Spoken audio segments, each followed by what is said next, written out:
Assalamualaikum warahmatullahi wabarakatuh. Selamat pagi Sobat Tani dimanapun kalian berada. Senang sekali saya Fiza Belabi kembali hadir menyapa kalian semua tentunya di BOC Bertani on Cloud. Luar biasa sekali ya. Semoga kalian semua sehat dan saya juga tidak lupa untuk menyapa Bapak Ibu sekalian yang sudah hadir langsung pada pagi hari ini. Selamat pagi Bapak Ibu sekalian. Pagi, semangat ya hari ini ya. Semangat luar biasa karena tema kita pada pagi hari ini adalah dukungan BPP SDMP dalam meningkatkan produktivitas dan produksi padi jagung. Nah, seperti biasa Sobat Tani, kali ini kita kedatangan narasumber yang keren, yang luar biasa karena BOC kali ini lebih spesial. Kenapa spesial? Karena kali ini kita bakalan talk show, kita akan kulik ya kan seperti apa upaya yang sudah dilakukan untuk meningkatkan produktivitas dan produksi pangan di Indonesia ini. Nah tentunya Sobat Tani sebelumnya kita langsung saja ya ke narasumber yang keren di sebelah saya. Hari ini saya nggak cantik sendiri nih Sobat Tani nih, ada partner saya di sini ya. Selamat datang Ibu Dr. Insinyur Siti Munifah MSI selaku Sekretaris Badan PPSDMP. Selamat pagi. Selamat pagi. Assalamualaikum warahmatullahi wabarakatuh. Waalaikumsalam warahmatullahi wabarakatuh. Luar biasa sehat ya Bu hari ini ya? Alhamdulillah sehat. Semangat ya walaupun agak-agak hujan-hujan panas gitu ya Bu ya. Cuaca semangat. Tidak menentu. Nggak boleh Mbak Fisabela saja yang semangat. Kita semua harus Wah, semangat. ini luar biasa nih. Dan di sebelahnya lagi ada Pak Dudi S. Pak maaf Pak, ini agak nggak bisa kebaca ya. Ini siapa yang nulis ini? Pak Dudi ya. Ketua Perhiptani Provinsi Jawa Barat. Betul. Selamat pagi Pak. Pagi, Assalamualaikum. Luar biasa ya hari ini. Sampurasun. Sampes. Oh iya ya, karena kita lagi ada di Jawa Barat ya Sobat Tani. Dan di sebelahnya lagi ada Ketua Kontak Tani Nelayan Andalan Provinsi Jawa Barat. Tentunya ada Haji Otong Wiratna SPMM. Selamat pagi Pak. Pagi, Assalamualaikum warahmatullahi wabarakatuh. Waalaikumsalam warahmatullahi wabarakatuh. Nah, tidak lengkap jika setiap harinya, setiap episodenya kita tidak mendatangkan petani milenialnya ya. Begitu ya Bapak Ibu sekalian ya. Dan di sini sudah ada Kang Dedi Mulyadi AMD, Ketua P4S Agrospora. Apa Ya. kabar Kang Dedi? Alhamdulillah baik. Ini Kang Dedi KW ya Sobat Tani ya. Karena Prof Dedinya sedang ada tugas di tempat lain. Jadi ini kita datangkan Dedi yang KW gitu ya. Tapi sama-sama hebatnya Sobat Tani, luar biasa. Nah seperti kita tahu Sobat Tani, akhir-akhir ini cuaca sangat tidak menentu. Tadi Bu Sesba juga sudah bilang bahwa tiba-tiba hujan, tiba-tiba panas gitu. Kita nggak boleh drop, kita harus tetap semangat. Nah ini semua sangat berdampak terhadap produktivitas dan produksi pangan di Indonesia. Nah langsung saja kita tanya Bu Sesba, kira-kira dengan cuaca yang sekarang seperti ini otomatis kan akan terjadi dampak ya untuk pangan, produktivitas produksinya apalagi padi dan jagung. Nah dari kementerian sendiri dalam rangka peningkatannya itu seperti apa tuh upaya-upaya yang sudah dilakukan seperti itu? Ya.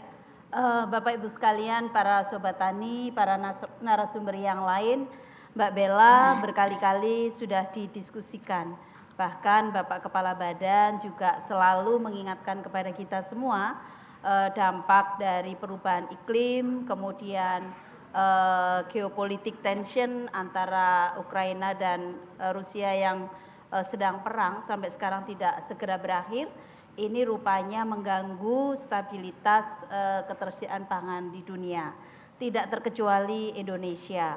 Maka kita sebagai bangsa Indonesia yang sudah beberapa tahun tidak melakukan impor pangan pokok yaitu beras, ternyata 2022 menyeberang ke 2023 kita harus impor 3,5 juta ton.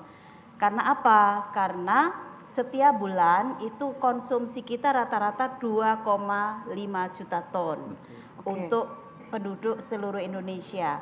Nah, ternyata tahun 2022 ada penurunan produksi yang disebabkan oleh climate change. Kemudian yang kedua juga penurunan produksi atas imbas dari geopolitik tension tadi, di mana harga pupuk, bahan baku pupuk yang memang kita impor dari Ukraina, dari Rusia sebagai bahan untuk pengolahan bahan baku pupuk ini juga terkendala. Terkendala selain harganya mahal, kemudian juga dengan adanya kondisi itu maka ketersediaan pupuk pun juga akan terbatas untuk yang subsidi. Saya kira Pak Ketua Perhiptani, kemudian Ketua KTNA Provinsi Jawa Barat maupun teman-teman dari P4S ini tahu betul efek dari perubahan-perubahan itu. Oleh karena itu memang konsentrasi Bapak Menteri Pertanian Andi Amran Sulaiman akhir tahun ini kita memang di-push untuk peningkatan produktivitas dan produksi khususnya padi dan jagung. Nah, kami berharap himbauan yang sudah terstruktur dengan baik dan diterjemahkan oleh Pak Kepala Badan Penyuluhan dan Pengembangan SDM dalam bentuk konsep itu, kami berharap operasionalnya supaya membumi tidak bisa kami sendirian tanpa menggandeng penyuluh yang dalam hal ini Ketua Perhiptaninya ada di samping saya. Kemudian menggandeng KTNA karena KTNA ini adalah tokoh yang tentunya mengkoordinir peran aktif dari petani yang tentu para petani ini diharapkan terus berproduksi di tengah kesulitan mendapatkan pupuk. Nanti ada beberapa trik bagaimana memproduksi substitusi pupuk tapi tetap berjalan gitu ya Pak Haji Otong. Kemudian anak-anak muda kita itu tidak bisa kita lupakan, mereka penerus generasi yang memang harus aware dengan adanya penyediaan pangan bagi rakyat Indonesia yang jumlahnya saat ini sudah 278 juta orang. Nah, ini Mbak Bella tentu kita tidak boleh abai. Oleh karena itu nanti implementasinya seperti apa, tentunya dari Perhiptani akan mengambil peran apa untuk meningkatkan produktivitas dan produksi padi jagung, juga KTNA dan generasi muda milenial kita. Oke, berarti di sini memang SDM adalah pemeran utamanya ya. Betul. Sebagai ya itu petani ya penyuluh gitu ya. Iya. Jadi dua ini adalah pemeran utamanya gitu kan ya. Bu, tapi untuk melaksanakan program-program tersebut, apakah dari Kementan juga ada kerjasama gitu dengan lembaga atau instansi lain seperti itu? Iya. Untuk saat ini Kementan ini sedang menggandeng TNI Mbak Bella. Jadi kita ini punya penyuluh hanya 38.800 orang. Sementara jumlah desa kita itu 83.000 desa. Desa, kelurahan dan kampung gitu ya. Kalau Sumatera Barat itu apa istilahnya? Nagari ya. Itu 83.000. Artinya kekurangan penyuluh ini tentu harus dibantu oleh aparat negara yang paling dekat dengan masyarakat. Siapa itu? Babinsa. Nah, Babinsa ini yang diharapkan bisa menggerakkan proses percepatan tanam, kemudian olah tanah supaya tidak terbengkalai. Itulah yang saat ini sedang digandeng oleh Kementerian Pertanian. Oke. Nah, kita tahan sebentar ya Bu Sesbaya. Saya mau ke Ketua KTNA dulu nih ya. Karena kan di situ juga ada petani gitu ya, apalagi petani yang kalau istilah dari Kang Deddy ini kolonial gitu ya Bapak Ibu ya. Kalau yang dari P4S kan milenial gitu. Nah, Pak Otong, berapa besar sih Pak potensi padi dan jagung nih di wilayah Jawa Barat sendiri?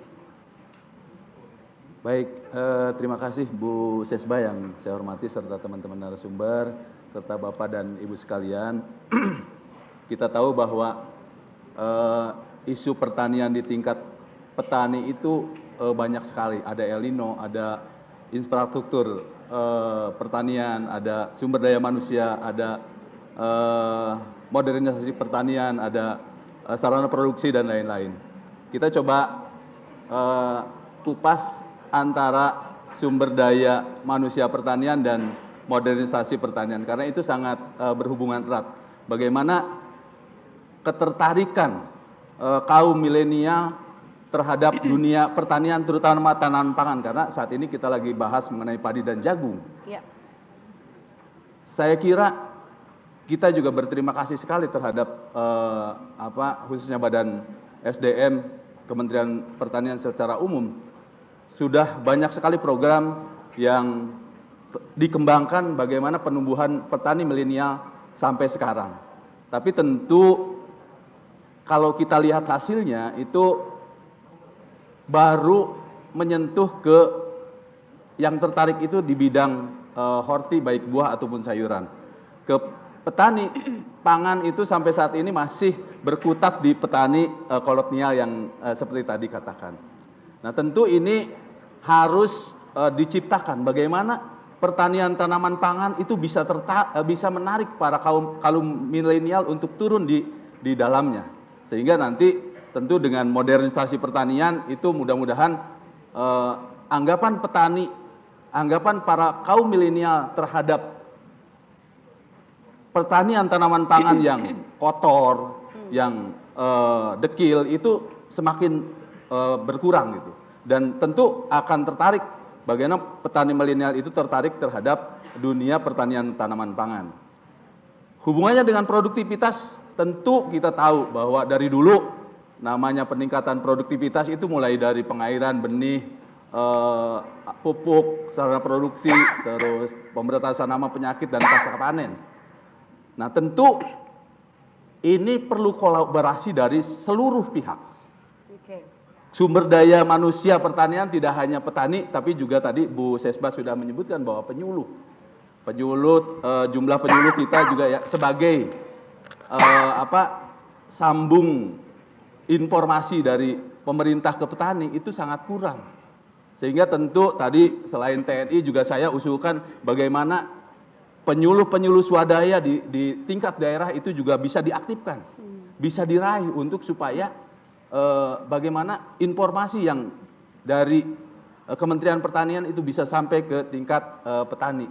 Sehingga kolaborasi yang menyeluruh itu bisa. Tentu sebagai contoh Jawa Barat, tadi ditanya mengenai potensi Jawa Barat. Ya. Jawa Barat itu punya target sekarang meningkatkan produktivitas dari 5,7 ke 6,3. Berarti 0,6 kilo.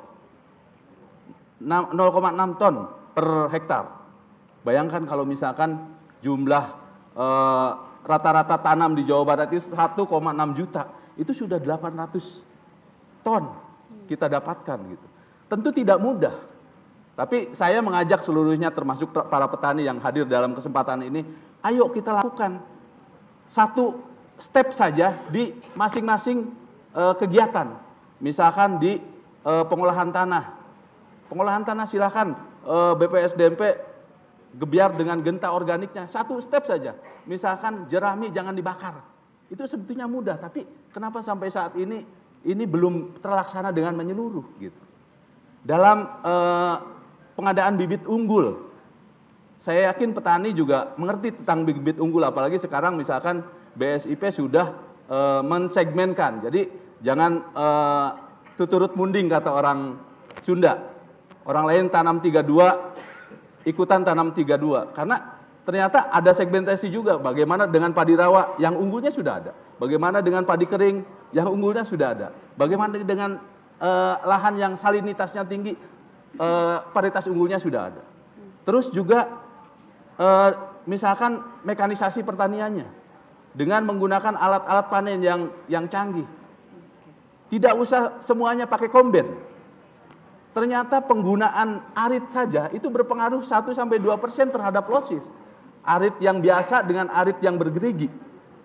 Ini saya dapatkan data dari para peneliti gitu. Saya yakin data ini benar gitu.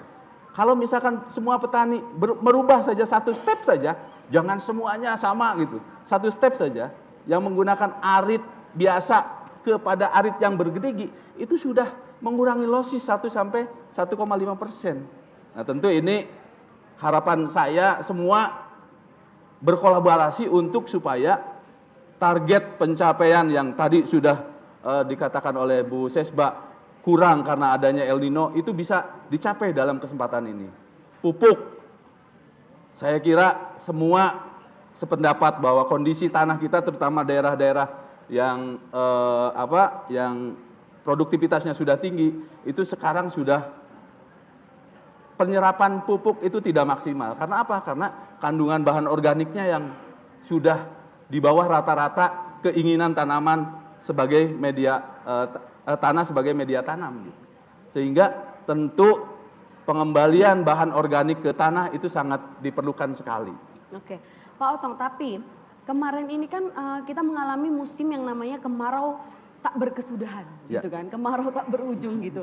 Ibaratnya ya, di bulan Desember, November, Desember itu kan harusnya udah mulai hujan gitu setiap harinya gitu. Betul. Tapi kita masih mengalami panas yang 40 derajat kadang. Sampai bener-bener di kulit tuh cekit gitu ya kan. Harus double sunscreen gitu ya ibu-ibu ya. Luar biasa. Nah itu mengatasinya seperti apa? Untuk petani-petani yang ada di Jawa Barat ini mengatasi itu seperti apa? Baik, memang berbudidaya itu kan salah satunya adalah salah satu aspeknya adalah air gitu. Nah tentu ini juga mari kita kampanyekan bersama. Ini dari dulu sudah dikampanyekan, tapi tetap tadi kuncinya adalah kolaborasi. Kolaborasi itu kata-kata yang gampang dikatakan tapi susah dalam pelaksanaannya. Betul. Kampanye misalkan padi itu tanaman yang butuh air tapi tidak harus tergenang gitu. Atau cenah kata-kata itunya intermittent lah gitu. Ya, intermittent. Gitu. Itu juga seharusnya kampanye yang terus digebrakan gitu, digerakkan supaya dengan kalau misalkan petani sudah mengerti semua dan melaksanakan itu, sehingga luas tanamnya pasti akan bertambah, gitu. Oke, luar biasa sekali ya. Berarti ini kan tadi kan juga Pak Otong sudah mengutarakan bahwa pakai aritnya juga udah nggak yang biasa gitu. Berarti secara tidak langsung sudah secara teknologi juga dari petani-petani sudah mulai berkembang dong? Ya, saya hanya mencontohkan salah satu step saja tadi. Sebetulnya ada alat yang lebih bagus lagi. Arit itu salah satu komponen saja gitu. Oke. Ada alat yang lain yang sebetulnya lebih bagus lagi dalam menanggulangi losis, misalnya penggunaan komben. Itu tentu di daerah-daerah potensial komben itu sangat penting sekali dan sudah kami rasakan. Saya merasakan sendiri bahwa penggunaan misalkan power tracer dengan komben itu perbedaannya 1 hektar itu bisa menghasilkan lebih 4 sampai 6 kintal. Belum lagi biayanya. Biayanya dengan komben itu hanya 1,5 juta sampai 1,6 juta. Menggunakan power tracer itu sampai 4 juta. Itu. Jadi itulah teknologi. Jadi harusnya petani semua melek tentang teknologi. Gitu. Oke, kita bergeser dulu ke pemeran utama kita ya pada pagi hari ini, yaitu Pak Dudi Estafajani, SP. Ya, Pak Dudi, ini kan sebagai penyuluh ya berarti ya. Sebagai penyuluh itu kan kekasih petani ya Pak ya. Ya kan, dimanapun petani berada dan dalam kondisi apapun kan penyuluh selalu mendampingi gitu. Nah kemarin itu selama El Nino, bahkan sekarang juga masih walaupun sudah bukan yang tahap ekstrim gitu. Bagaimanakah strategi penyuluh di Jawa Barat ini untuk menghadapi semua ini dalam El Nino ini? Kan biasanya petani ada yang drop gitu ya, kayak wah Pak gagal panen Pak. Wah saya nggak mau nanam lagi lah cuaca lagi kayak gini. Nah itu sebagai penyuluh perannya seperti apa? Ya, terima kasih Mbak Bella ya. Ya. Jadi kalau masalah El Nino ini sebetulnya kan hal yang sudah biasa ya. Ada siklusnya sebetulnya. Ya. Dan kita punya lembaga BMKG. Betul. Dan kita sudah memitigasi itu sebetulnya. Ya. Dan sebagai penyuluh, kita kan mendiseminasikan informasi. Betul. Artinya bahwa apa yang sudah dimitigasikan, apa yang sudah diprediksikan oleh BMKG itu kita informasikan dulu kepada petani. Hati-hati loh, pada tahun ini akan terjadi kekeringan, diproyeksikannya. Nah, pada dasarnya ada yang nurut, gitu Ya. kan? Ada yang nurut karena sudah bisa membaca tanda-tanda alam. Ya. Ada yang kekeh, Pak Haji. Ada yang kekeh, pokoknya mah sawah-sawah kuring. Mudah kuring. Malah aku kumaha kuring PPL nyahonaon kan. Ya, nggak masalah. Oke. Ada juga yang memang dia sudah memikirkan risikonya. Artinya bahwa kalau saya tanam, maka saya memerlukan input biaya yang akan lebih tinggi. Dan memang rata-rata kalau di musim penghujan, terutama di daerah-daerah tanda hujan itu kita 12 jutaan lah per hektar. Tapi kalau sudah musim kemarau kayak kemarin itu sampai 20 juta Pak Haji. Ya. Termasuk saya sendiri.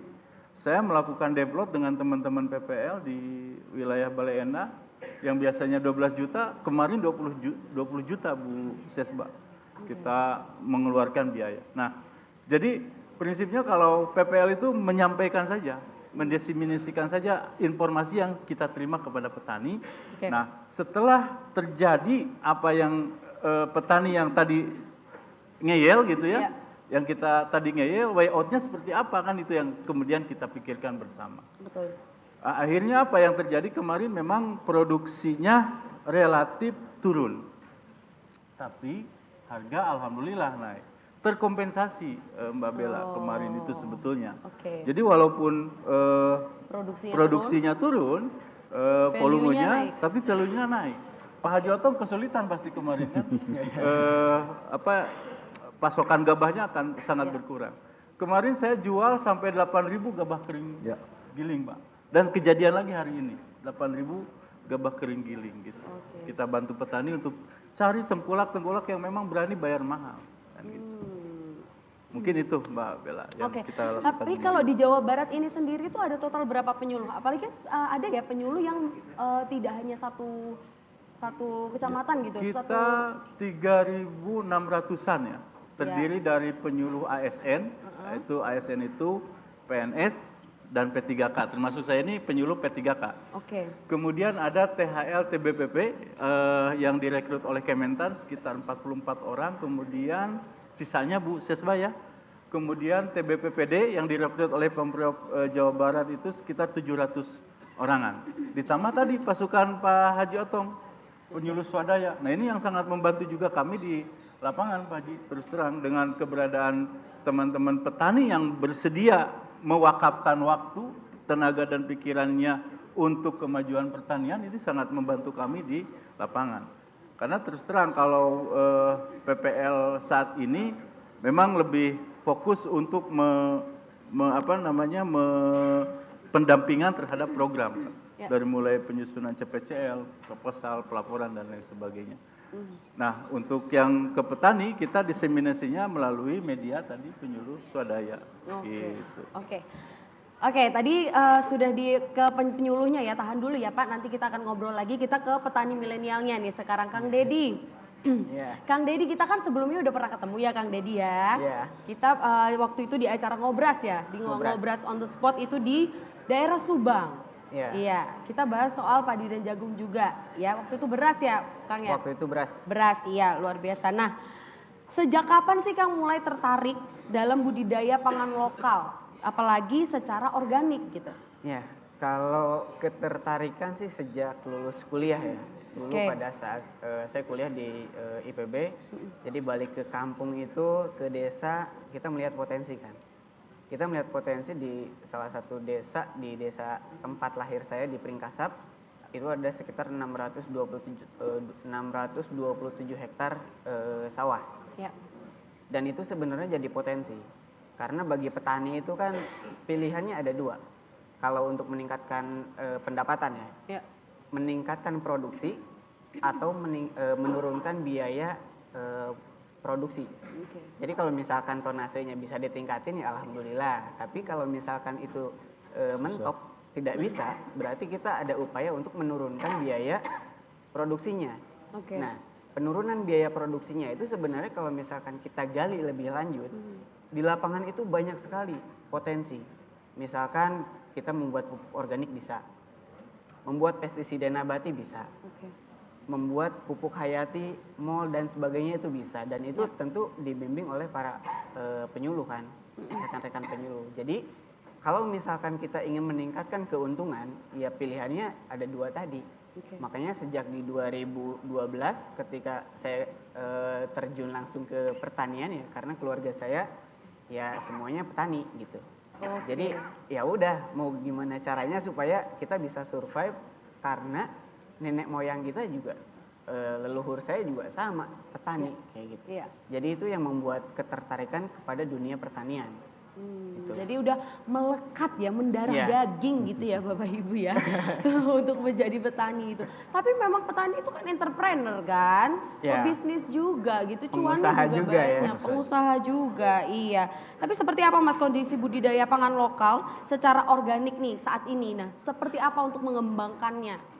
Nah, kalau misalkan kita lihat dari produksi padi organik ya, atau pangan lokal berbasis organik, itu tentu ada tahapannya, karena di SNI kita itu ada masa konversi selama 2 tahun.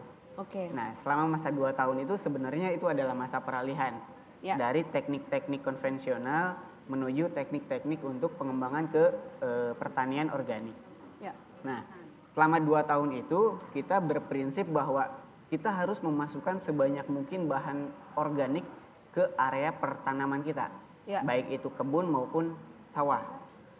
Itu yang pertama. Terus yang kedua, mengembalikan kesuburan tanah dengan cara menambahkan tadi mikroba-mikroba yang ada di sekitar kita.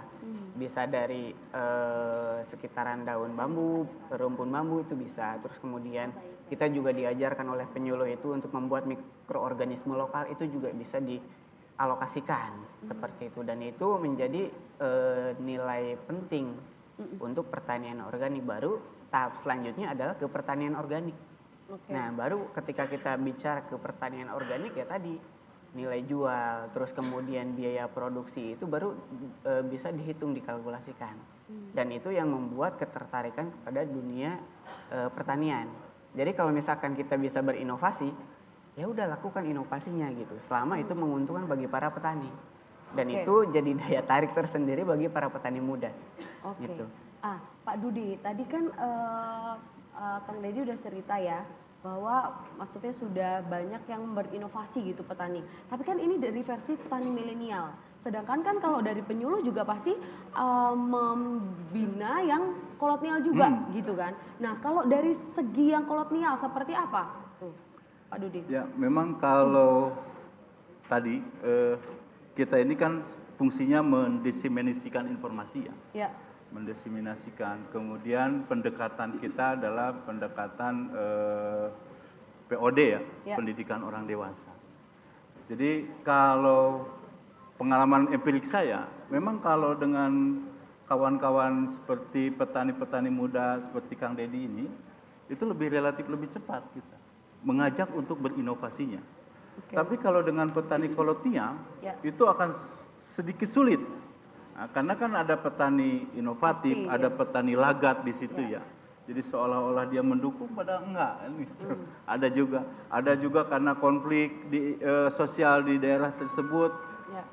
Tahu itu bermanfaat, tapi nggak mau ngikut karena dia musuh saya kan gitu. Ada juga yang kayak gitu. Nah, itulah ya fungsi kita masih sebagai penyuluh numpang. untuk Ya. menjadi jembatan. Ya, ya, Menjadi saingan jembatan gitu ya, ya. bridging itu. Kemudian saya sepakat dengan Kang Deddy bahwa inovasi sekecil apapun itu perlu kita terus diseminasikan. Mall misalkan, pembuatan mall kan fungsi sekarang keongmas jadi persoalan kan karena jadi hama. Tapi kalau itu kita manfaatkan menjadi mall, nah itu kan lebih bermanfaat sebetulnya. Oke. Kemudian kita bisa menggunakan gedebok pisang. Ya. Kemudian sekarang ada inovasi juga dari rekan kami di penyuluh di Indramayu, Kang Khairul itu dia bikin fermentator. Jadi dia bisa memperbanyak mikroba dalam waktu 4 jam bisa menjadi 10⁻⁶ populasi mikrobanya. Nah itu juga salah satu inovasi yang teman-teman penyuluh lakukan yang ini perlu didiseminasikan kepada para petani. Terus tadi kenapa jerami Pak Haji? Karena kita selami ternyata memang jerami kenapa masih terus-terusan dibakar sehingga menjadi polusi udara kepada pengguna jalan tol gitu ya. Betul. Bandung, Subangan gitu ya. Pasti teriak-teriak yang disalahkan petani. Iya. Nah, itu karena memang belum ada atau belum ditemukan Pak Haji untuk mempercepat proses dekomposisi yang sifatnya aerob. Itu Pak Haji. Kalau anaerob kan kalau ditutup dan lain sebagainya itu cepat. Ya. Sudah biasa lah. Nah ini yang sulit. Kalau jerami diangkat dulu ke atas, kemudian ditutup terpal dan lain sebagainya itu agak sulit. Tapi kalau coba ada nggak inovasi yang misalkan jerami kita sebar di sawah, pakai dekomposter atau pakai agensi hayati yang langsung lapuk di situ, sehingga saat di traktor itu lebih bisa cepat lapuk dan bercampur dengan tanah. Gitu.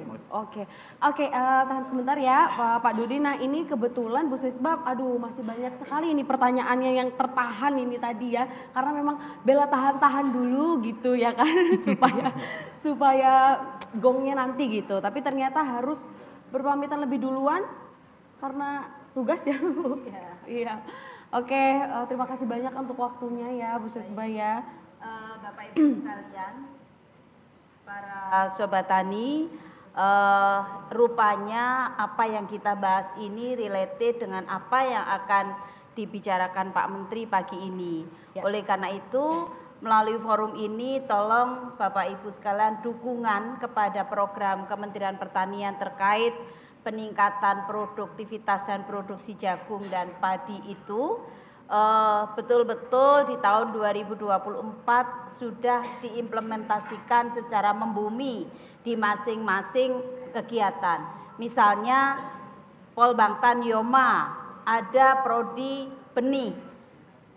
Konkretnya benih yang akan dihasilkan Yoma itu berapa ton dalam 1 tahun 2024. Berarti harus ada target setiap mahasiswa akan di MBKM-kan di P4S mana atau di wilayah desa binaan mana, sehingga itu diklaim bahwa prodi benih di Yoma itu bisa menghasilkan sekian ton benih misalnya.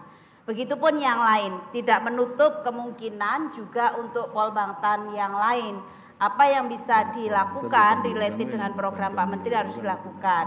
Dan tentu saya juga bermohon kepada Perhiptani maupun KTNA dan P4S untuk membuka kesempatan yang seluas-luasnya apabila para mahasiswa, para siswa yang akan melakukan MBKM atau praktek lapangan, tetapi pelaksanaannya under kontrol dari masing-masing bapak-bapak dan itu menjadi produk Kementerian Pertanian. Saya mohon pamit undur diri lebih dahulu, Pak Menteri memanggil saya dan itu tidak bisa diwakilkan. Jadi mohon izin Bapak Ibu tetap berjalan sebagaimana jadwal yang direncanakan. Terus semangat, sehat selalu dan terima kasih kepada host kita yang cantik Mbak Bella. Assalamualaikum. Waalaikumsalam. Silakan Ibu, boleh duluan. Iya, Lewat mana? ya apa-apa lewat depan sini juga boleh. Salam untuk Pak Menteri ya Bu. Kapan-kapan ngobrol bareng di sini sama saya ya, gitu ya kan. Oke, kita lanjut lagi ke petani milenial kita nih ya, Sobat Tani ya. Nah, Mas, Kang, kok masih emang dari Jawa Tengah ya kan. Kang Dedi, Kang gini, kan tadi kan berasnya pun organik ya, semuanya kan hasilnya juga organik, penanamannya organik gitu kan. Yeah. Nah, itu kira-kira berapa lama sih proses tanamnya itu, Kang Dedi? Apakah beda sama yang non organik gitu? Kalau dari proses penanaman dari waktu olah tanah sampai panen itu sama. Oke. Yang membedakan itu adalah ketika kita akan mensertifikasi. Ya. Nah, ketika kita akan memproses sertifikasi lahan supaya kita bisa punya kewenangan untuk mencantumkan logo organik di sana, ya mau tidak mau kita harus mengikuti aturan yang berlaku di kita. Berapa lama waktunya yang dibutuhkan? Yaitu selama 4 musim. Oke. Atau sekitar 2 tahun. 2 tahun. Jadi memang proses itu yang cukup apa ya, menjadi tantangan tersendiri ya mungkin Pak Haji. Tantangan tersendiri karena memang di pertanian organik itu ketika kita akan memproduksi biasanya terkendala dengan masa konversi. Masa konversi selama 2 tahun dan itu kita tidak bisa mengklaim bahwa produk kita organik. Ya. Nah, itu yang menjadi kendala. Makanya ada keterlambatan, bukan apa ya, agak lambat gitu untuk pertanian organik untuk ekspansi. Karena apa? Karena masa konversinya itu. Dan rata-rata di lapangan ketika kita menggaungkan pertanian organik, kita kan harus konsisten tuh selama masa konversi. Dan itu rata-rata petani itu yang ada yang maju, ada yang aduh terlalu lama, ada yang baru 1 musim udah balik lagi. Nah, itu jadi tantangan tersendiri. Makanya kita di Nata Rasa Tani, di komunitas kita itu ya udah kita konversi dulu nih. Kita kurangin dulu biaya produksinya yang tadinya bisa misalkan tadi 12 juta ya Pak. Ya. Bisa berkurang menjadi 10 juta, 8 juta, otomatis keuntungan petani, profit petani itu akan lebih tinggi.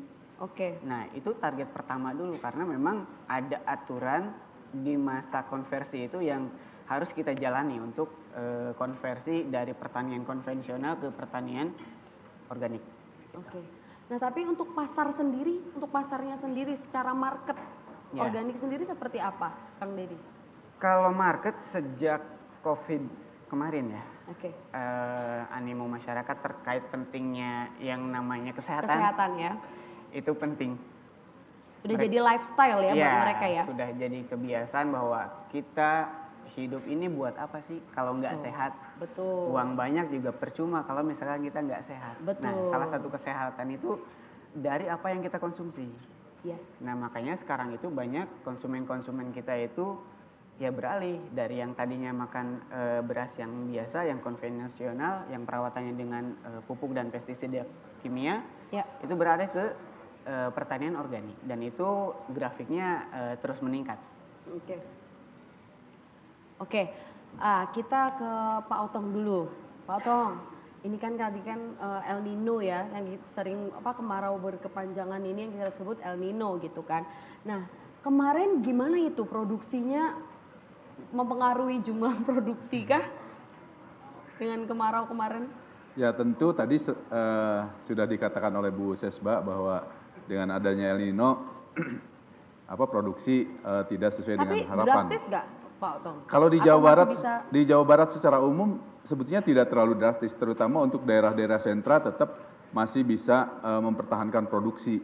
Apalagi ya artinya dengan El Nino kemarin sebetulnya buat petani-petani padi di daerah-daerah sentra itu mereka menikmati. Kenapa? Karena produksinya tidak terlalu signifikan turun, tapi harganya naiknya hampir 60%. Hampir 60% karena harga saat ini saja GKP di sawah itu 7.600 gitu. Jadi kalau tadi Pak Dudi mengatakan 8.000 GKG itu mungkin di daerah selatan ya. Di daerah utara itu GKG-nya sudah 8.500 sampai 8.800. Nah, berarti bagi petani El Nino ini nggak buruk-buruk banget gitu ya Bapak Ibu ya. Jadi ada sisi baiknya juga gitu ya. Oke, luar biasa ya. Tergantung bagaimana kita menyikapinya. Tapi kan ini sudah mulai musim hujan nih. Sudah masuk ya, mulai hujan-hujan gitu. Kesiapannya petani sendiri seperti apa? Ya tentu petani sudah, kalau ada air kemarin sedikit pun, karena petani itu tidak disuruh saja. Kalau mereka mendapatkan profit yang apalagi berlebih seperti kemarin, ada air sedikit pun dimanfaatkan untuk tanam kembali. Makanya kemarin banyak juga petani yang melaksanakan IP 300, malah ada beberapa daerah yang sempat sampai tembus dengan IP 400 gitu. Jadi petani pada saat apa yang mereka dapatkan lebih dari ekspektasinya itu akan berusaha sedemikian rupa melakukan budidaya kembali jika itu diperlukan di lapangan. Jadi tidak ada air pun dia akan ngebor gitu. Gitu. Nah ini kan kita membahas soal peningkatan produktivitas dan produksi padi dan jagung, ya kan Pak?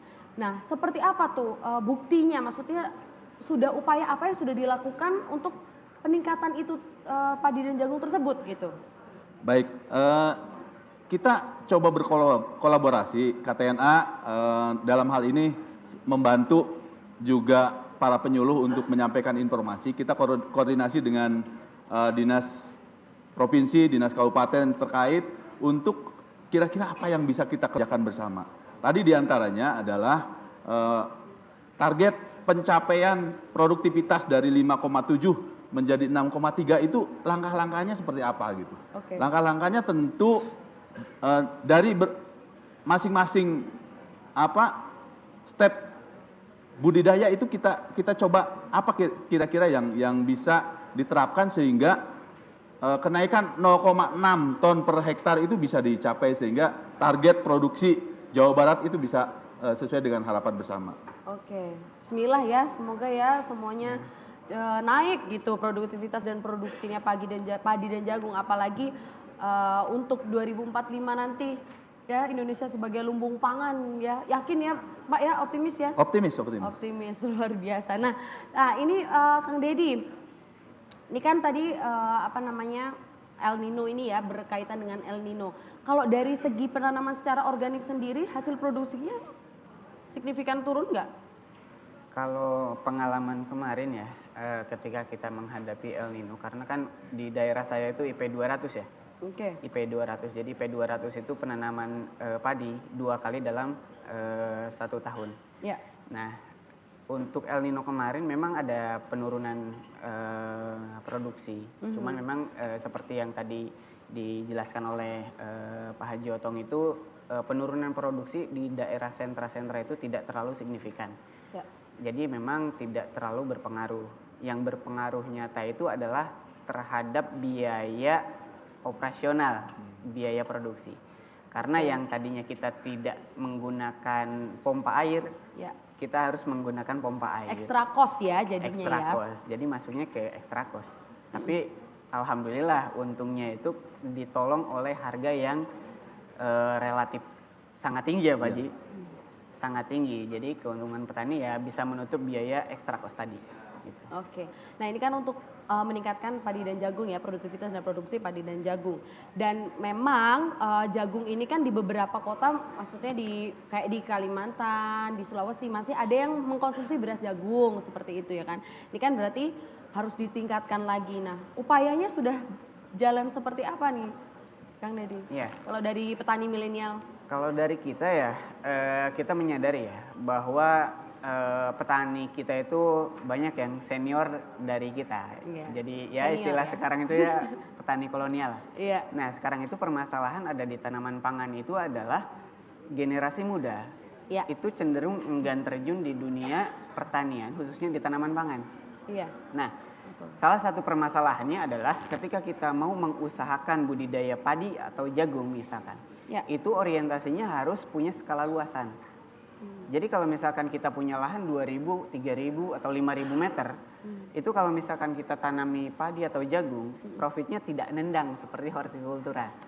Nah itu yang jadi salah satu faktor kenapa sih generasi muda kita itu tidak tertarik ke nanam padi, terus kemudian nanam jagung gitu. Berarti kan itu harus ada inovasi. Ya. Nah salah satu inovasinya tadi penggunaan bahan organik supaya bisa menekan kos produksi itu juga bisa salah satunya. Terus efisiensi dari tenaga kerja itu juga bisa ke depan. Jadi upaya-upaya seperti itu yang kita lakukan. Kita coba mensosialisasikan bahwa nanam padi itu ada untungnya kok gitu. Ketika kita tahu cara ilmunya, bagaimana cara menekan biaya produksinya, bagaimana cara meningkatkan produktivitasnya, itu jadi salah satu keuntungan buat kita juga. Iya. Pada intinya kita mau ngapain, kita kerja nyari uang, Ya, kita betul. bertani juga nyari uang. Betul. Jadi orientasi ekonomi itu jadi nomor 1. Ya. Jadi kalau misalkan kita punya sawah, kita punya kebun, tapi tidak menghasilkan, ya buat apa gitu. Ya makanya itu jadi salah satu pendorong kita bahwa pertanian itu punya masa depan.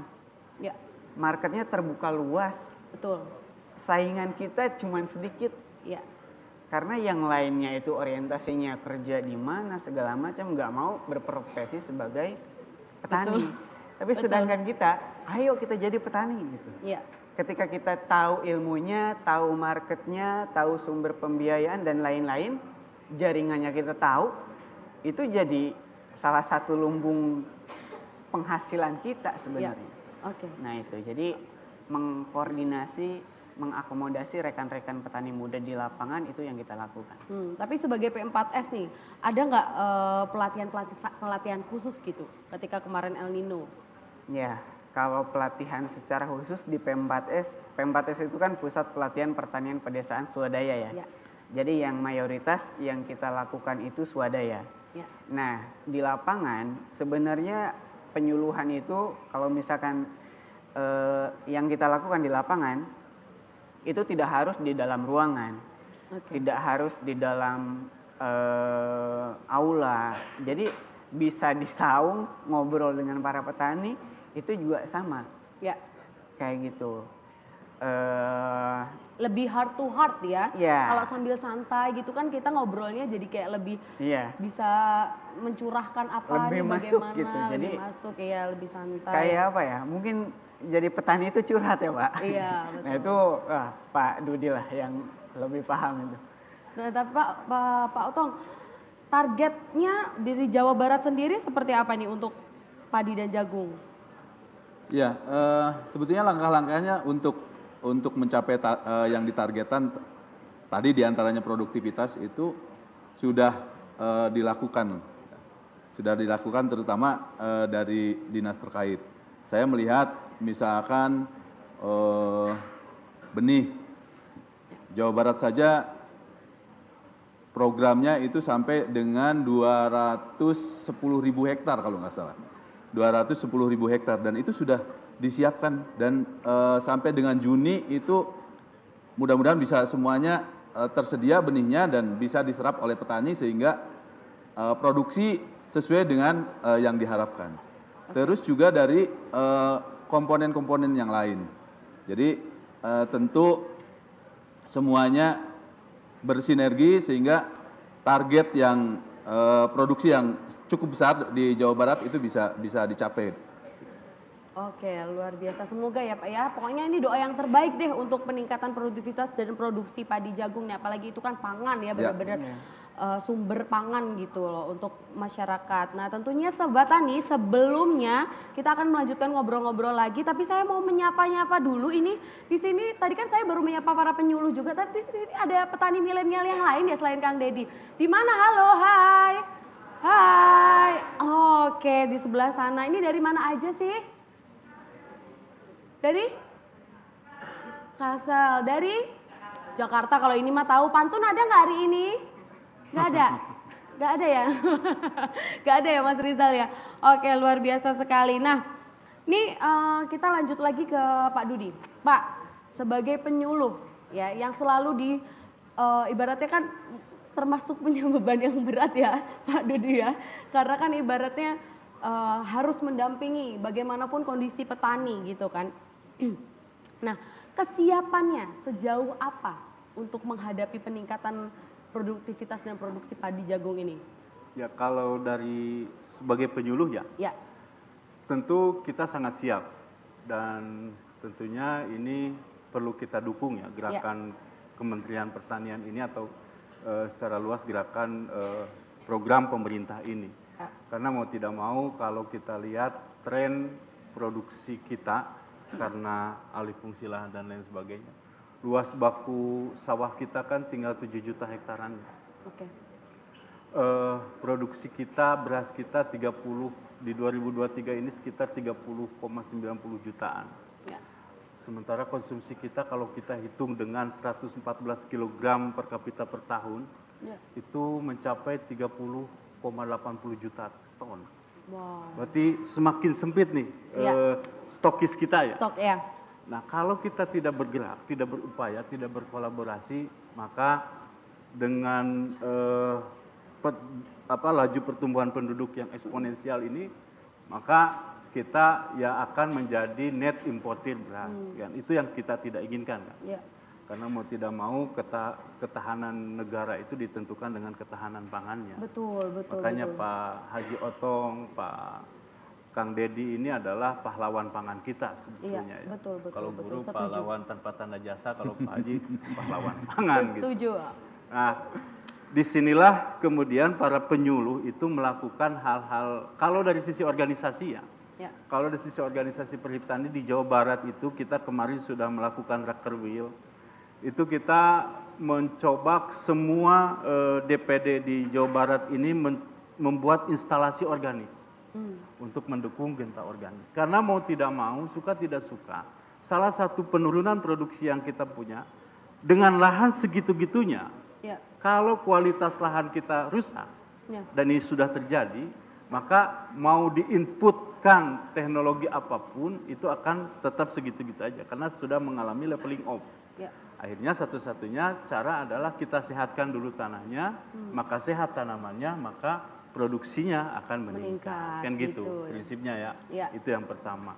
Maka kita susun instalasi organik, apakah di situ kita buat pupuk organik remah, Ya. kemudian kita buat di situ instalasi untuk agensi hayati, Ya. kemudian kita bikin mikroba mol gitu ya, pupuk organik cair dan lain sebagainya. Nah, ini juga kita butuhkan karena apa? Ternyata karena BPP ini adalah sebagai poskonya petani dan penyuluh, maka para petani tidak akan ujuk-ujuk datang ke Dinas Pertanian atau ke BBPP Lembang atau bahkan ke Kementerian Pertanian. Tapi pasti yang terdekat adalah BPP. Ya. Saat misalkan kesulitan membeli pupuk, Ya. saat kartunya ada, stoknya ada, pupuknya tidak ditebus oleh kios, itu pasti ngadunya ke kita. Apa yang kita lakukan?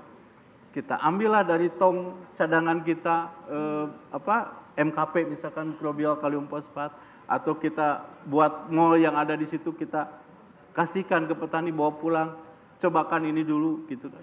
Itu juga salah satu penawar, walaupun seperti apa ya, seperti obat sementara, obat generik, tapi itu sangat membantu mereka. Oh, ternyata ada jalan keluar. Nah, itulah yang petani butuhkan dari penyuluh sebetulnya. Jadi kita ini dengan para petani ini, kalau saya menganggap ya, para petani kolonial ini adalah bapak saya, Ya. paman saya, gitu, uak saya. Kalau Kang Dedi ini mungkin teman saya, Ya. kawan saya. Kalau Mbak Bella, ya saya baru kenal sekarang. Oh kan, iya, gitu. kita baru ketemu ya. Nah itu. Waduh, ya betul. Kemudian berikutnya di 2024 ini kita sudah tahu bahwa alokasi pupuk itu urea hanya 2,7 ya Pak Haji, 2,7 juta ton ya. Kemudian NPK hanya 2 juta ton sekian. Maka ada disparitas di 2024, satu tahun besok itu kebutuhan urea kita akan kekurangan 600.000 ton sekian. Untuk NPK 2 juta ton sekian. Itu kekurangan kita kalau kita mengacu pada spesifik lokasi. Taruhlah misalkan dosis pupuk urea 150 kg per hektar, dosis per musim. Kemudian untuk padi, kemudian 250 untuk NPK per musim per hektar gitu. Nah, ini akan ada kekurangan sebesar itu. Oke. Satu-satunya cara ya itu tadi, bahwa Genta Organik ini harus kita gerakkan. Jadi kita strateginya salah Strateginya satunya itu ya. salah satunya. Gitu ya, Kemudian untuk peningkatan produksi ini memang diseminasi ini tidak bisa dilakukan secara parsial gitu. Oke. Parsial, tapi harus kontinu, harus harus tadi kolaboratif ya Pak Haji. Ya, kolaborasi ya. Kolaborasi. Dan kita sering lupakan bahwa dulu ada kegiatan sekolah lapang. Betul. Sekolah lapang ini menurut saya itu sangat efektif dalam mendukung, mendorong, mendampingi petani untuk peningkatan produksi. Karena di situ adalah sarana belajar, Ya. di situ sarana berbagi informasi, Betul. di situ sarana kita curhat-curhatan lah. Kemudian di situ juga sarana penyuluh nyarekan petani bisa. Jadi Oke. terpuaskan, ada unek-unek yang bisa dikeluarkan. Ya. Kemudian bagi penyuluh dan bagi pemerintah dengan melalui SL ini, di situ sarana menjadi monitoring dan evaluasi. Ya. Sehingga program ini sudah mengena enggak? Sehingga target berapa sih target yang kita kita inginkan di 2024 ini. Tadi Pak Haji di Jawa Barat udah ya, dari 5 menjadi 6. Nah itulah yang kita kejar. Berarti berapa, kalau kita breakdown per penyuluh atau per kelompok, berapa ewang sih sebetulnya gitu. Tanggung jawabnya kan itu. Kalau saya sih lebih real ke sana. Jadi kalau dari sisi penyuluh, maka diseminasi teknologi dan inovasi ini mutlak dilakukan melalui pendekatan sekolah lapang. Gitu. Luar biasa ya. Terima kasih. Oke, kita tepuk tangan dulu dong biar agak semangat gitu pagi ini ya. Luar biasa narasumber kita, keren-keren banget. Aduh, ini sayang Bu Sesba udah pamit duluan ya. Padahal saya masih penasaran banget ini kan ibaratnya antara kita kan meningkatkan produktivitas dan produksi padi dan jagung gitu kan. Tapi sebenarnya Bella tuh penasaran kenapa harus jagung juga gitu. Padahal kan rata-rata di sini di Indonesia terutama ya itu kan masih padi gitu ya. Tapi Bu Sesbanya sudah ada tugas lain, jadi kita tahan dulu pertanyaan itu ya, Sobat Tani ya. Dan memang sudah terjadi restriksi ya Pak ya. Maksudnya dari negara-negara lain juga mereka demi mempertahankan negaranya, itu sampai mereka tidak mau mengekspor pangan gitu. Memang untuk negaranya sendiri gitu, makanan hasil pangan di negaranya ya buat negaranya sendiri gitu. Mereka nggak mau kirim ke negara lain gitu. Nah begitulah ya, Indonesia juga harus bisa mempertahankan dan meningkatkan otomatis ya. Oke, kita akan bertanya-tanya dulu untuk yang sudah join online pada pagi hari ini ya Sobat Tani. Monggo silakan, mungkin ada yang mau bertanya. Mungkin di sini juga kalau misalkan mau ada yang bertanya silahkan. Monggo boleh ditanyakan. Kita buka untuk 3 pertanyaan ya pada pagi hari ini ya. Oke, silahkan. Mungkin dari yang online bisa mau ngobrol langsung raisain aja, silahkan gitu ya. Oke. Iya, sudah adakah? Atau mungkin kalau misalkan agak malu-malu gitu boleh komen-komen di kolom chat ya. Ah ini dia sudah ada yang raisain. Dari siapa ini? Oke. Boleh? Loh, kok hilang? Kenapa kok? Oh iya. Oh, ini dia. Iya. Halo, selamat pagi. Assalamualaikum. Saya. Iya, Ibu dong. Oh ya, Ibu dong. Masa nah, belum disebut biasanya saya? hostnya kan bilang ya ini Ibu dari Lilis Murwatiningsih gitu. Biasanya belum disebut masa saya di lain ada yang lain lagi. Oh gitu ya, iya Bu. Ya udah maaf deh salah hostnya dah kalau gitu ya. Ya Ibu. Enggak, Ya Bu maaf, Lilis itu, silakan. mohon Monggo. maaf, izin Ya, mau bertanya apa? nggih. Ya. Itu tadi saya maaf tadi saya soalnya juga sambil wira-wiri. Tadi yang apa disebutkan mitigasi El Nino apa tadi Pak dari yang P4S tadi swadaya pakai caranya bagaimana Pak itu untuk mitigasi El Nino atau La Nina tadi apa buat irigasi tetes atau apa tadi kan bisa dibilangnya apa ada pelatihan dari BOC untuk mitigasi itu gitu kan, terus dijawabnya kalau tidak salah dengar tadi kan dijawabnya itu P4S ya tadi pakai swadaya gitu. Caranya gimana Pak kalau begitu? Oke, terima kasih ya Ibu Lilis. Iya. Monggo Kang Deddy silahkan. Jadi cara kita untuk mengantisipasi El Nino yang kita terapkan itu adalah salah satunya fungsi tanah. Fungsi tanah itu bisa menyerap air. Ya. Jadi bagaimana caranya supaya kita bisa memaksimalkan si tanah itu bisa menyerap air. Kalau misalkan si tanah itu bisa menyerap air atau mempertahankan air lebih lama, otomatis ekstra cost tadi bisa dikurangi tadi, diminimalisir. Nah, salah satunya bagaimana caranya supaya si tanah itu bisa punya kemampuan seperti itu. Ya salah satunya tadi itu kita memaksimalkan yang namanya penambahan pupuk organik. Terus kita juga menggunakan mikroba. Kita juga ada juga kalau misalkan kita belajar dari para penyuluh yang sudah menyampaikan bisa juga menggunakan mikoriza. Itu juga sama sebenarnya. Dan El Nino itu kan fenomena yang berulang sebenarnya. Dari tahun lalu juga sama. Nah, cuman kita mengadakan pelatihan kepada para petani kita. Nah, salah satu penyebab kenapa sih para petani kita itu tidak percaya diri dengan apa yang mereka buat. Nah, Nah, Pakistan pembuatan mikroorganisme lokal itu diajarkan. Pembuatan pupuk organik padat, Ya. pupuk organik remah itu diajarkan. Pembuatan pupuk misalkan pestisida nabati itu juga diajarkan. Tapi masalahnya adalah si petani itu kurang pede dengan apa yang mereka buat, dan ini masalah krusial. Ya. Nah, sebagus apapun teknologi, ketika kita tidak percaya diri dengan apa yang kita buat, Yes. ya nggak akan ada Nggak akan ada fungsinya, hasil ya. nggak akan ada hasilnya gitu. Nah, ini PR kita bersama, bagaimana caranya kita menumbuhkan rasa kepercayaan diri para petani itu untuk mempercayai bahwa produk kita nggak kalah loh dengan produk dari pabrikan. Petani itu kalau misalkan dikasih ini botol yang sama, botol sederhana, ini dikasih botol yang bagus dengan dikemas sedemikian rupa, mereka akan lebih percaya dengan produk dari pabrikan tadi. Dan itu masalah. Dan itu masalahnya gitu. Nah, bagaimana caranya supaya kita menghemat biaya produksi?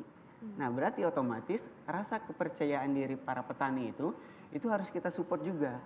Jadi bukan hanya sebatas pengetahuan, tapi rasa percaya dirinya, kemudian keluh kesah mereka itu seperti apa gitu. Nah, itu yang harus kita tingkatkan bersama gitu. Secara moral juga harus di Secara moral. ini ya, Makanya dia harus disupport. Makanya kita kalau misalkan ngobrol dengan petani akan lebih nyambung ketika kita ngobrol petani itu ya di lapangan. Di saung, di sawah sambil lesehan, sambil ngopi. Cangkruan kalau orang Jawa bilang Nah, ya, iya, sambil itu cangkruan akan gitu lebih- kan, ngopi gitu ya. Lebih ngena gitu. Mereka akan curhat apa yang mereka rasakan, apa yang mereka upayakan, apa yang ingin mereka lakukan, itu akan keluar semua gitu. Iya. Ketika kita pendekatan orang dewasa ya Pak, POD ya. Iya. Itu Oke. yang diterapkan. Gitu. Iya, tapi nih ya Kang Dedi, kan El Nino ini kan tidak seperti pada seperti kemarin-kemarin gitu. Biasanya kan El Nino cuma 4 bulan, 6 bulan gitu. Iya. Ini bener-bener setahun loh. Iya. Dari udah mau Februari masih aja panas gitu. Nah, Masih. itu kan pasti beda dong treatmentnya. Iya. Ya, kita kan nggak bisa melawan alam ya. Betul. Yang kita upayakan itu BMKG ya juga tadi. manusia ya, alat juga gitu kan. Iya. Mereka cuma memprediksi aja gitu Jadi kan. memang tadi itu gitu, kita mengupayakan bahwa lahan kita, tanaman kita, mitigasi resikonya itu harus kita terapkan.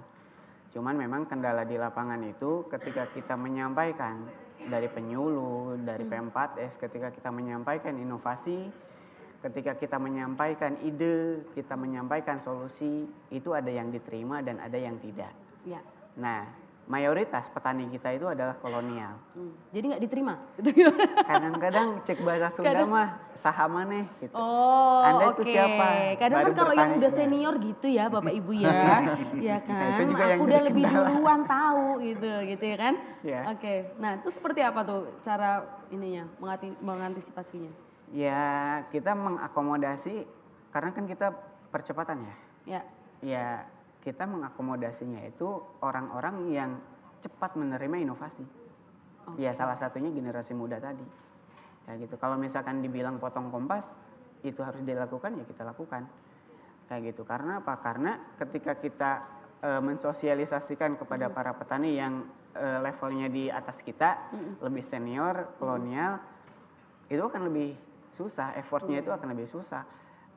Karena lulus kemari maneh mah cek bahasa Sunda mah gitu, Pak. Ibu. Artinya? Iya. Baru lulus kemarin gitu. Baru juga Oh, lulus baru lulus kemarin. kemarin gitu ya. Anak kemarin sore loh Anak gitu kemarin kalau orang sore Jakarta gitu. bilang ya. Oke. Nah, ini mungkin langsung ada pertanyaan lagi dari Sobat Tani yang sudah join, silahkan. Tadi kan ibu-ibu, sekarang bapak-bapak boleh dah. Ayo, monggo silahkan. Nah, ini dengan Pak Yanto. Pak Yanto, halo Oh iya, Mas. terima kasih. Selamat pagi, assalamualaikum Pak. Waalaikumsalam warahmatullahi wabarakatuh. Iya, silakan pertanyaannya. Mau tanya ke siapa ini? Terima kasih atas kesempatan yang diberikan. Saya ingin bertanya kepada penyuluh milenial kita ini yang Oke. sempat hadir memberikan pengetahuan yang terbaru. Iya. Tadi saya sangat tertarik masalah pertanian organik. Cuma di lapangan saya seorang penyuluh mulai dari tahun 2007 sampai sekarang, pertanian organik di Sulawesi Selatan sudah alhamdulillah sudah berkembang. Cuma yang jadi masalah mungkin ada trik atau berbagi untuk masalah hasil dari produksi organik ini. Kirim badannya ke orang. Jadi di sini kan sudah dikembangkan salah satunya yaitu pertanian. Kalau di sini kita bahasakan pertanian ramah lingkungan. Oke. Karena kalau kita berbahasa organik agak karena sumber dari pertanian ramah lingkungan ini otomatis lokasinya memang banyak yang masih di sekelilingnya pertanian yang tadi yang disebut kolonial. Ya. Jadi kalau kita berbahasa organik agak jauh dari 100% organik. Jadi kita bahasakan pertanian ramah lingkungan. Oke. Jadi dari nilai produksi ini yang biasa petani agak kecewa. Hasil produksi misalnya dari padi atau gabah yang dihasilkan oleh petani ramah lingkungan ini hasilnya itu sama dengan hasil produksi gabah yang dihasilkan oleh petani-petani ramah lingkungan. Mungkin ada trik atau sistem yang dilakukan oleh petani milenial atau narasumber kita. Terima kasih. Oke, terima kasih Pak Yanto atas pertanyaannya. Monggo silakan mau dari petani dulu atau penyuluh dulu nih yang menjawab. Boleh? Monggo. Iya. Oke, Kang Deddy silakan. Nah, salah satu tantangan di pertanian organik itu adalah pertama penambahan bahan organik. Ya. Bahan organik itu kadang-kadang jarang yang mengaplikasikan. Salah satu contohnya jerami aja yang terbukti bahan organik di lapangan kita itu dibakar. Itu salah satu contoh. Terus kemudian apalagi kalau misalkan kita ngambil pupuk organik dari luar. Jauh dari jalan ke sawah kita, wah dengan berbagai macam alasan. Nah, sebenarnya bagaimana cara kita untuk mensiasati itu? Pertama, kita memanfaatkan bahan organik yang ada di lapangan. Salah satunya adalah jerami tadi. Terus kemudian yang kedua itu adalah rumput. Nah, itu perlu ditambah dengan penambahan yang namanya mikroorganisme lokal. Kita jangan pilih-pilih mikroba, baik itu bermanfaat ataupun yang menurut kita tidak bermanfaat. Karena kan kita tidak tahu ya, mikroba yang kita buat misalkan mikroba dari daun bambu misalkan, dari keong. Kita nggak tahu mikroba apa yang ada di sana. Yang sering ditakuti bukan ditakuti ya. Yang sering menakut-nakuti petani itu biasanya adalah ketika kita membuat mual, kita tidak tahu katanya mikroba yang hidup di dalam mual kita itu apa. Apakah mikroba itu bermanfaat? Apakah mikroba itu tidak bermanfaat? Istilahnya ada mikroba baik ataupun ada mikroba yang tidak baik. Itu yang menyebabkan petani, saya nggak pede nih dengan apa yang kita buat. Jadi aplikasikan saja sebanyak mungkin apapun itu, yang penting bahan organik dan cairan organik. Itu adalah salah satu kuncinya. Ibaratkan kita gini, kenapa sih pertanian organik itu susah untuk ditingkatkan produktivitasnya? Tanaman itu adalah makhluk hidup. Betul. Makhluk hidup itu perlu makan. Betul. Kemudian perlu juga perlindungan. Betul. Perlindungan itu ibaratkan pakaian nih. Kita juga pakai menggunakan pestisida. Pestisidanya itu bisa agen hayati, bisa juga pestisida nabati atau sahabat-sahabat kita yang dinamakan musuh alami, itu juga bisa. Terus dari makanan. Makanannya itu ya tadi nutrisinya. Dari pupuk kandangnya, dari POC-nya, itu juga nutrisi. Tapi yang sering dilupakan adalah tempat tinggalnya, medianya. Saya yakin kalau misalkan tanaman tanpa akar itu nggak bakal tumbuh. Akar itu tumbuhnya di mana? Akar itu tumbuhnya ada di akar. Kalau misalkan akar kita keras, pH kita asam, tanahnya, kita mau pakai pupuk puluhan istilahnya kilo, ratusan kilo, atau sampai 1 ton pun itu tidak akan terserap. Karena apa? Tidak akan Karena efektif. tempat tinggalnya itu, tanahnya itu, medianya itu tidak mendukung pertumbuhan. Kalau istilah tadi Pak Dudi itu, tanahnya dulu disehatkan. Iya. Kalau sudah tanahnya sehat, otomatis tanamannya juga akan sehat. Betul. Ketika tanaman sehat, otomatis Produksinya produksinya juga meningkat. meningkat. Iya, Gitu. betul. Jadi dari bawahnya dulu. Gedung setinggi apapun, ketika fondasinya kurang kokoh, ambruk juga. Iya. Jadi kita concern di media. Jadi kalau misalkan kita bicara pertanian organik, sehatkan dulu tanahnya. Dengan cara bagaimana? Dengan cara menambah apapun itu bahan organik. Jangan pilah-pilah. Jangan pilah misalkan, ini mikroba yang baik, ini mikroba yang nggak baik. Jangan berpikir ke sana. Pokoknya aplikasikan saja. Karena kalau misalkan kita harus berpikir ini mikroba baik, ini mikroba yang tidak baik, waktu kita akan habis untuk memilah itu. Ujung-ujungnya ya tadi wacana saja. Gitu. Oke. Itu yang kita lakukan. Oke, kalau dari segi penyuluh, Ya, jadi gini, saya memang punya pengalaman empirik ya terkait dengan organik ini. Dan alhamdulillah Kang Deddy bisa berkelanjutan di organik. ya, Memang prinsipnya kalau kita ingin membangun kawasan pertanian organik itu harus dimulai dari keinginan para petaninya. Dan jangan dulu berpikir tentang profit. Kalau kita mengawalinya dari profit, maka akan sia-sia. ya, Karena apa tadi? Cost-nya akan lebih besar.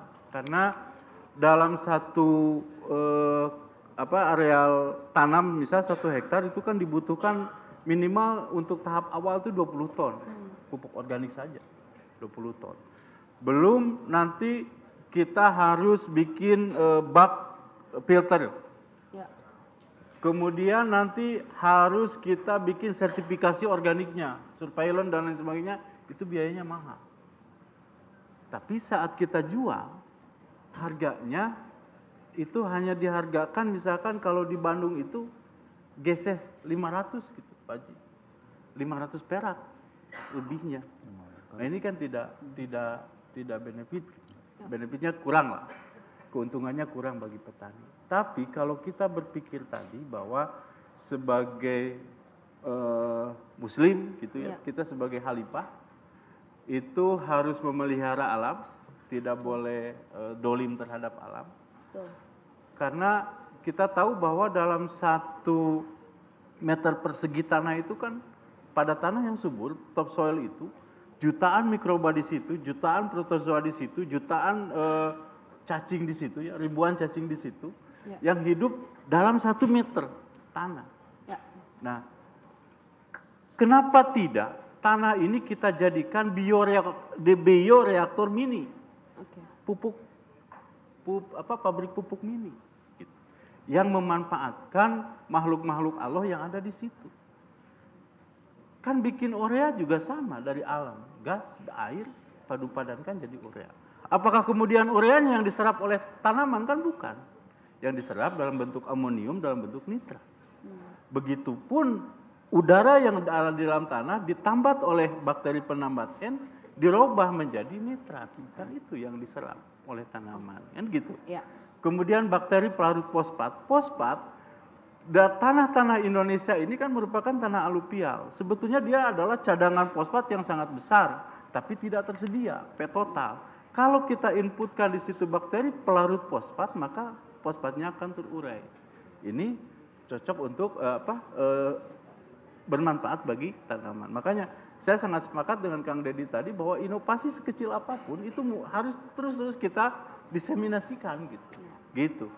Iya, luar biasa dan harus berkolaborasi ya seperti Pak Haji Otong bilang tadi ya, kolaborasi. Jadi kalau ngomong-ngomong soal kolaborasi nih ya Bapak Ibu Sobat Tani yang ada di secara online ini yang hadir, Bella ingat ada petani milenial yang selalu bilang collaboration is better than competition. Itu benar banget ya Pak ya. Betul. Ternyata memang kolaborasi itu lebih bagus gitu daripada harus berkompetisi gitu ya. Nah itu kata-kata dari Kang Sandi itu. Oh ada pertanyaan secara langsung. Monggo silakan mungkin bisa ada pengeras suara, mic atau apa gitu. Tim. Iya. Ini juga petani milenial kita ya. Dari Jakarta. Oke. Nah, itu dia.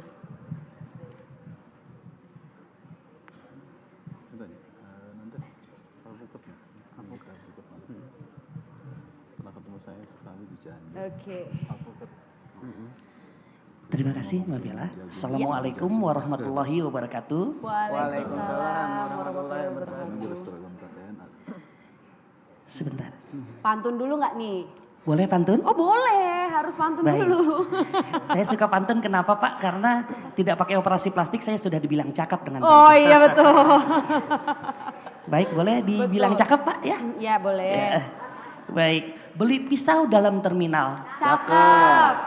Makan nasi pakai sambal terasi. Cakep. Jangan risau dengan hadirnya petani milenial karena kami bukan ingin berkompetisi tapi kami ingin berkolaborasi. Asik, mantap. Satu lagi boleh? Oh boleh. Boleh.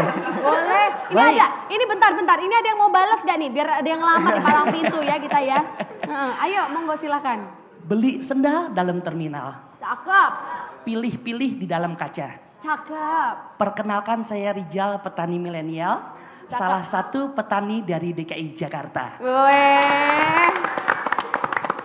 Baik, Silakan, kakak, Bang bapak, Rizal. ibu, dan hadirin sekalian, yang saya ingin tanyakan kepada Bapak Penyuluh, kemudian Pak Ong juga, dan dari Pak Hiptani, kita ketahui bersama bahwa bonus demografi adalah lahirnya petani-petani milenial banyak nih. Tapi petani milenial banyak yang ke sektor hortikultura dan juga peternakan. Ini gimana caranya untuk meningkatkan minat generasi muda atau petani milenial ke arah sektor pangannya, karena kita tahu sekarang sektor pangan itu belum banyak disentuh oleh milenial. Ini terutama ada Kang Dedi di sini. Gimana caranya untuk meningkatkan minat milenial dalam terjun ke sektor pangan? Terima kasih. Assalamualaikum warahmatullahi wabarakatuh. Waalaikumsalam. Luar biasa banget ya ini petani milenial ini, pertanyaannya keren loh. Ayo monggo silahkan Kang Dedi nih. Ya, Kalau atau mau Pak Dudi dulu? boleh. Boleh. Oke. Selamat siang, Bang Rijal. Ya, oke. Jadi memang ini jadi tantangan tersendiri buat kita bersama bahwa tanaman pangan khususnya padi itu adalah komoditas utama mungkin di Indonesia. Tapi adalah kendalanya adalah minat dari generasi muda yang enggan, belum mau, masih sedikit untuk terjun ke dunia pertanian khususnya di tanaman padi atau jagung.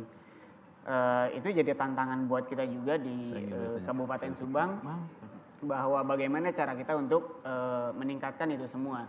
Dan alhamdulillah kita di Subang itu ada program YES. Di sana itu ada pilot project terkait tentang korporasi padi ketan.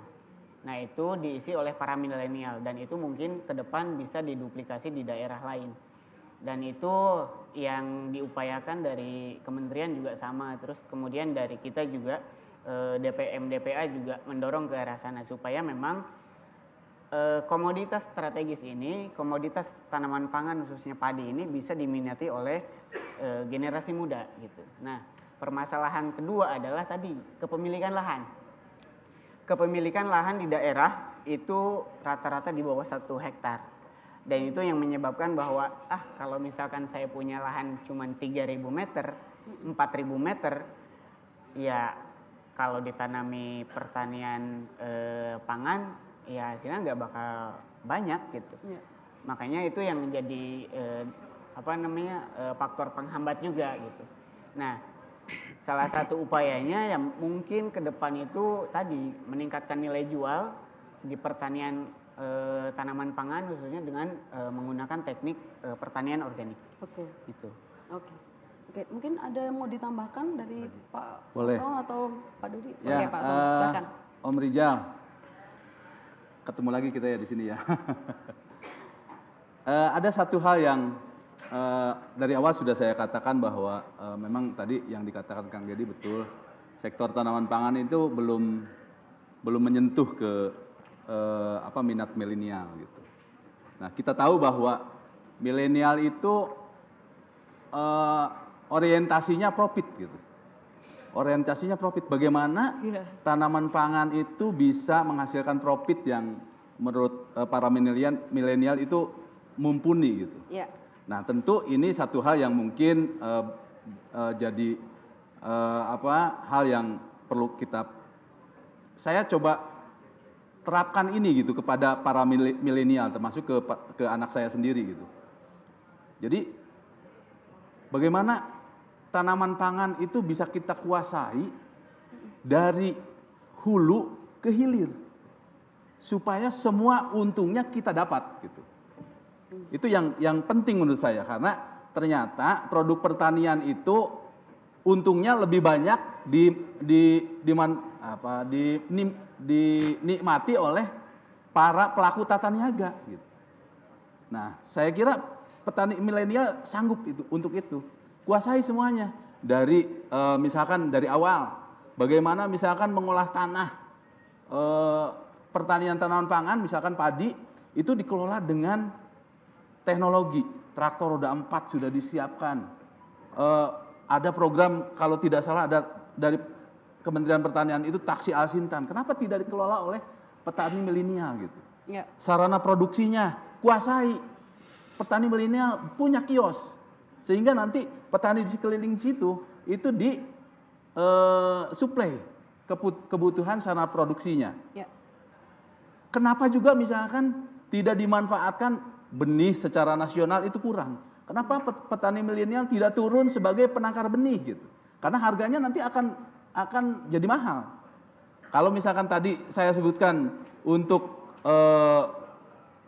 konsumsi hanya kurang lebih sekitar 8.000 benih yang masuk program pemerintah saja itu sudah 13.000, apalagi kalau di pre-market sekarang sudah 16.000 gitu. Nah, itu harus dibuka wawasan para milenial kita gitu. Para milenial kita dibuka wawasannya sehingga nanti bisa tahu, oh ternyata dunia pertanian tanaman pangan itu terbuka gitu profitnya. Mulai dari awal misalnya pengelolaan Al-Sintan, punya komben juga semua gitu melalui taksi Al-Sintannya, terus orientasinya tidak hanya untuk beras konsumsi, kalau bisa nanti berasnya juga ditata kelola distribusinya juga koordinir oleh petani milenial. Sekarang banyak perusahaan besar yang mencari supplier yang bisa menyuplai dengan kontinuitas yang mereka harapkan gitu. Ya. Tentu keberadaan petani milenial di bidang tanaman pangan itu perlu terus ditumbuhkan. Jadi hal-hal yang seperti tadi menurut saya itu sangat bisa sekali. Sangat bisa sekali untuk supaya petani milenial itu tidak menganggap bahwa pertanian tanaman pangan itu selalu kotor, selalu dekil gitu. Sekarang bisa kok pakai celana panjang, gaya, pakai lepis, jadi petani tanaman pangan. Gitu. Iya, oke.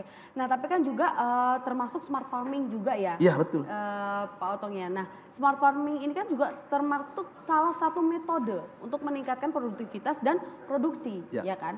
Nah, ada contoh konkretnya nggak yang sudah menggunakan dari Kang Dedi menggunakan smart farming atau nggak? Kalau dari kita di lapangan ya, kita menggunakan belum berbasis IoT ya. Oke. Gitu. Tapi kita menggunakan infrastruktur penunjang gitu atau peralatan-peralatan penunjang. Misalkan di awal kita cek dulu pH tanahnya bagaimana. Terus kemudian kita cek juga kadar nitrogen, fosfat, kalium di lahan kita itu seperti apa. Terus kemudian kalau misalkan kita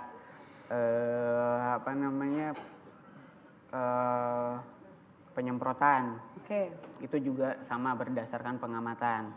Nah itu yang selama ini kita lakukan. Cuman kalau misalkan kita menggunakan drone segala macam karena masih terbatas di lapangan jumlahnya, jadi kita belum banyak menggunakan teknologi seperti itu. Oke, tapi kan Kang Dedi menggencarkan yang namanya organik gitu ya, maksudnya gencarnya sistem organik ini gitu. Nah itu bagaimana untuk mengembalikan kesuburan tanahnya lagi? Kan sebanding nggak sama produktivitasnya pangan kita gitu? Ya, kalau misalkan untuk mengembalikan kesuburan tanah itu perlu waktu ya. perlu Oke. waktu karena Berapa lama itu? ya kita nggak bisa simsalabim Oke. kayak gitu. Butuh Yang proses tadi yang tadi disebutkan itu pertama itu harus 20 ton. Nah 20 ton itu berat Oke. kayak gitu. Makanya kita menganjurkan sebisanya semampunya dulu. Oke. Nah itu bertahap dilakukan dan kemudian dari SNI kita juga kan itu harus minimal 2 tahun. Jadi selama perjalanan di 0 sampai 2 tahun itu adalah proses bagaimana cara kita mengembalikan kesuburan tanah. Ya. Mikrobanya kita lengkapi di lapangan, kemudian ekosistemnya juga kita perbaiki dan Oke. itu nggak bisa simsalabim juga gitu. Oke. Ya minimal 1 sampai 2 tahun itu baru bisa.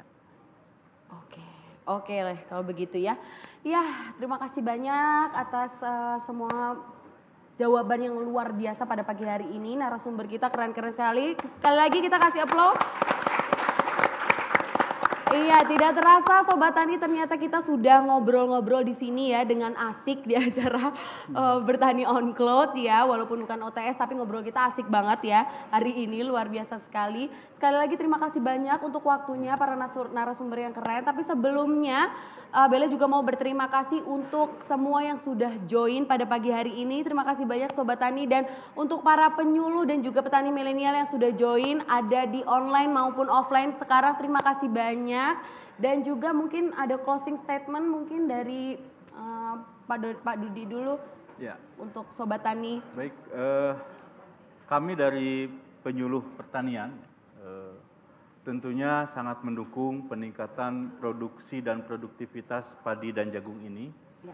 Dan kami siap untuk berkolaborasi dengan berbagai pihak, baik itu dengan organisasi petani, KTNA, HKTI, kemudian juga dengan teman-teman petani milenial. Dan ini memang salah satu concern kami. Sebetulnya sudah banyak petani milenial yang bekerja di bidang tanaman pangan. Ya. Tapi rata-rata memang yang di tanaman pangan ini tidak mau muncul. Tidak mau muncul. Kita ajak bagaimanapun nggak mau. Mereka lebih senang, lebih anteng ada di sawah, ada di ladang-ladang jagung. Gitu.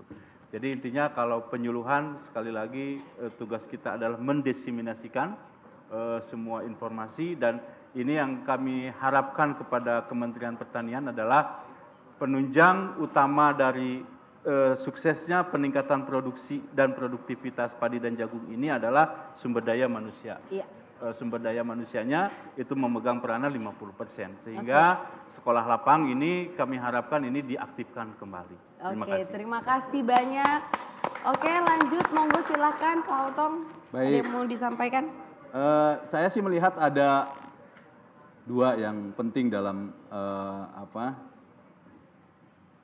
kegiatan hari ini. Yang pertama, pentingnya petani milenial dalam peningkatan produktivitas jagung dan padi dan jagung. Kenapa? Karena tadi adanya petani milenial itu lebih mudah menyerap teknologi-teknologi baru. Jadi mari kita tumbuhkan semua pihak. Kami dari para petani juga menumbuhkan juga para petani-petani milenial di bidang tanaman pangan. Ya. Yang kedua mengenai organik. Sungguh penting ternyata organik. Ada 2 tujuannya yang terpenting untuk para petani secara umum itu 1, yaitu memperbaiki kondisi tanah kita. Itu. Kalau misalkan sudah itu terbukti bisa diraih itu semua, insya Allah produktivitasnya juga naik. Nah baru kalau yang mau berpikir memproduksi produk organik, silahkan tiru Kang Dedi. Iya, betul. Itu saya kira. Karena Bella juga udah langsung lihat berasnya ya. Aduh, cakep banget. Oke, semoga singkat saja Kang Dedi untuk Iya. memotivasi para Sobat Tani ini. Ya, yang ingin saya sampaikan mungkin dari pertemuan hari ini adalah sumber daya manusia itu adalah faktor kunci dari semua aspek. Ternyata memang sejauh apapun teknologi yang kita miliki, sejauh apapun keahlian yang kita miliki, tapi ketika kita tidak mempunyai SDM yang pas, SDM yang mumpuni untuk mengelola itu, ya hasilnya tidak akan maksimal. Terutama di lapangan itu yang perlu kita tingkatkan adalah rasa percaya diri bagi para petani. Jadi petani harus percaya diri dengan apa yang mereka buat, petani itu harus percaya diri dengan apa yang mereka kerjakan, dan petani itu harus percaya diri dengan apa yang mereka hasilkan. Ya, kuncinya pede aja dulu gitu ya. dulu aja. Ya, wah luar biasa.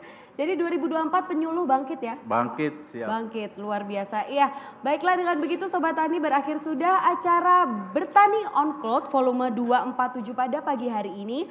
Saya Fiza Belabi dan segenap kru yang bertugas pamit undur diri. Assalamualaikum warahmatullahi wabarakatuh dan sampai jumpa.